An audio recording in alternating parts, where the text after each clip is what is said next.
Hi, I'm Julie Cox. And I'm Malcolm Cox, Julie's husband or better half, and Rebecca is our second daughter.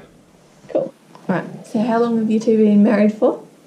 We'll be married 30 years this coming March. Wow.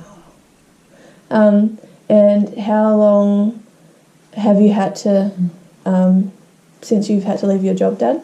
Well, I left work in April 2007 in order to care for Julie. Cool. Can you tell us a little bit about your journey with MJD? Well, it was roughly 12 months after our youngest daughter Naomi was born. It was noted and it was noticed that Julie had started to have an unusual gait in her walk. It was, can't quite recall how it came about, but it was diagnosed as SCAR 3. As you know, spinocerebellum ataxia type 3. That's what we knew it as. That was Julie's mother's diagnosis. Julie was often considered to be drunk or a closet drinker because she had this unusual gait in her walk. But people just didn't know or understand. It wasn't until after Julie's mother passed away that her brother Robert had a blood test, and he said it's a disease known as Mercado-Joseph disease. And so Julie had a blood test done, and it was the same genetic defect, the MJD gene. It's been a journey of challenges. Yeah, every day is a different day. You have to take one day at a time, one step at a time. We're thankful for the help we've been given through Upper Murray Health and Community Services, and also the MJD Foundation. We've helped out quite a bit. We've had to have modifications done to our home. Julie became wheelchair bound around 2010, something like that. Somewhere around. Was it just after you moved to Seymour? Not long after we had a 2.5 year stay in Seymour. What else? Yeah, it's been difficult. Can you tell us about the van? Okay, we had to refinance our home in order to get a modified van. It's a 1991 Toyota Lightace that's been modified to with a hoist, electric hoist, to lift an electric wheelchair into the van. The back's been modified. There's only one carer seat and room for Julie in the electric wheelchair. And we've had trouble with it as it's now nearly 20 years old and it's fairly run down.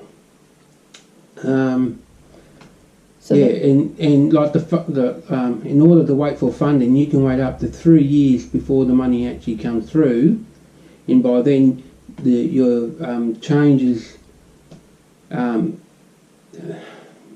may be changes. So what you've applied for isn't adequate because your situation has changed. So it's that's why we decided to refinance our home in order to get the van rather than wait 2-3 years. Like we had to wait roughly 2 years for Julie's electric wheelchair to come through. Alright, Mum, what's the biggest challenges you face now? Putting up with that joke. Thank you. Well, with MJD, if you go to the website and read the testimonies, you'll find that one of the biggest challenges is the social isolation. There are some people that, if I go up to Legends by myself, they ask where you are. Yeah. They ask where we are, but no one comes to visit us. So, but we are dependent on the internet for social interaction, really, aren't you? Even though it's yeah, you're no longer able just to pop over and see somebody. You know, if ever we go somewhere new, I have to find out whether it's wheelchair accessible. Yeah, like when we do leave the house, people direct questions to me, and usually not at Julie, not at your mother. People don't know how to relate because they don't take the time, do they? So, Mum, do you have any words of encouragement for people just with any disability in general? You keep on going and keep on going and keep on going. Dad, do you have any words of encouragement to any carers out there? Well, you're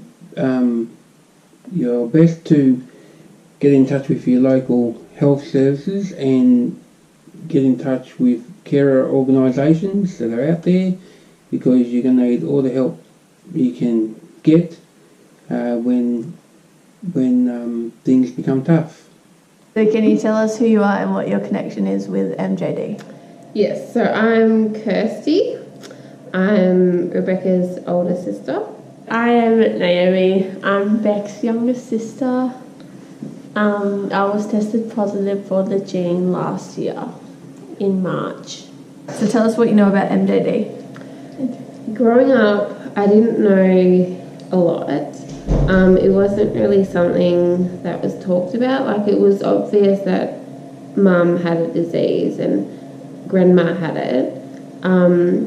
But yeah, it wasn't something we talked about. It's only in recent, I suppose probably since you and Amy got diagnosed with it, that I've really even know the name of it. Why do you think that it took me and Naomi to get tested for you to learn the name? I don't really know. Because I suppose until we got tested, we thought we didn't. It probably became more reality, I suppose.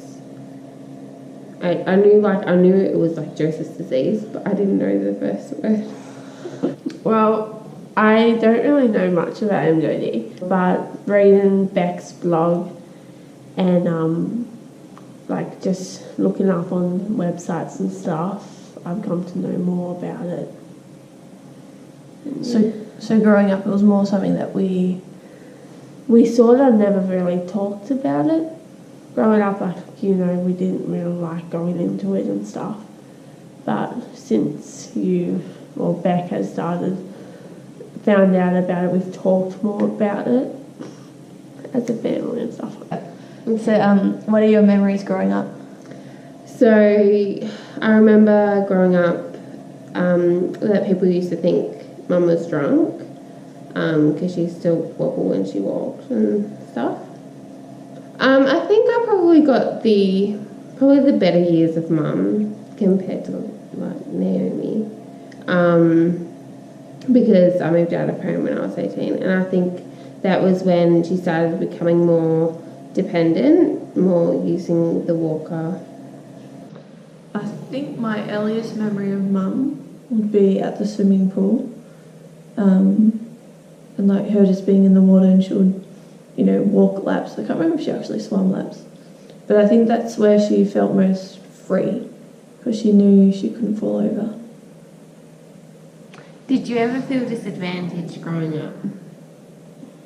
In a way, yes. Like, I don't resent Mum and Dad for our childhood and the way we brought up, because it made us who we are today.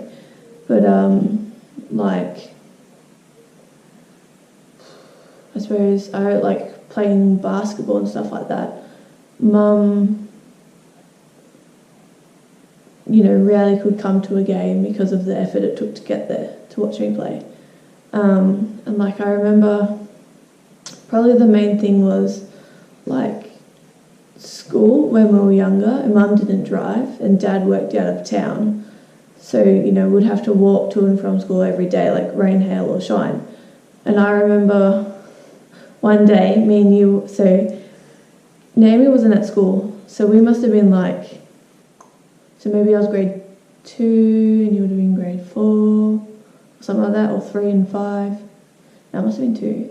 And it was pouring down rain, and we were like just up the road and we were walking through the park, and was he in your year level? Tom? Yeah. No, he's in the year above me. Yeah, he was getting lifted to school with his mum, and they pulled over to give us a lift to school, and you're like, no, Mum said we're not allowed to take lifts from strangers, it's okay, we'll walk. And they're like, are you sure? And like, yes, we're not allowed to take lifts from strangers.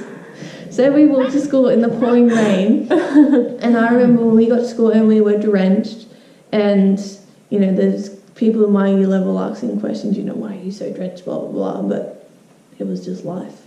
It's just what we did. Like in year 12, Mum had to go into full-time care in the nursing home, and I guess everyone else had their mums at home and I didn't have mine. Yes, I think it was hard because like a lot of my friends' mums could go shopping with them and take them shopping and do a lot of that stuff, but Mum, and even now, like, Mum can't just go shopping. She can't just look after the grandkids like other, if I'm sick or, struggling to look after my kids, my mum can't help me like other mums can help. What do you admire about Mum? I admire her faith in God and stuff, and I admire her determination and her courage and how strong she is. I think I admire her courage and the faith she has in God, that even though she has this terrible disease, she's still reading God's word and still, growing in her faith. I admire her, the way she, strives to keep on going. Like, no matter what setback she has, she still wants to do what she can do. Like in the earlier years, with the staggering walk that looked like a drunken kind of walk, that didn't stop her from going anywhere. Like, people would look at her, not understand and misjudge her, but she still kept going. And like through each stage with the walking frame, and then with the wheelchair, she still strives to be like the best person she can be, even though like she can't do the majority of the stuff she used to be able to do. She's still Mum. I didn't make this video to, you know, get pity or whatever for our family, for people to feel bad or whatever. I made this video to create like awareness just for people with disabilities in general. So like if there's someone in your community that like has a disability and has a young family or just anything in general, to create awareness that, you know, the struggle is real. It's a reality that they deal with every day, and you can just make the simplest of impacts by like dropping around and saying hello, or dropping off some food, or like mowing the lawns or anything, like just to create awareness, yeah, for just disabilities in general and the impact they have on the individuals and their family.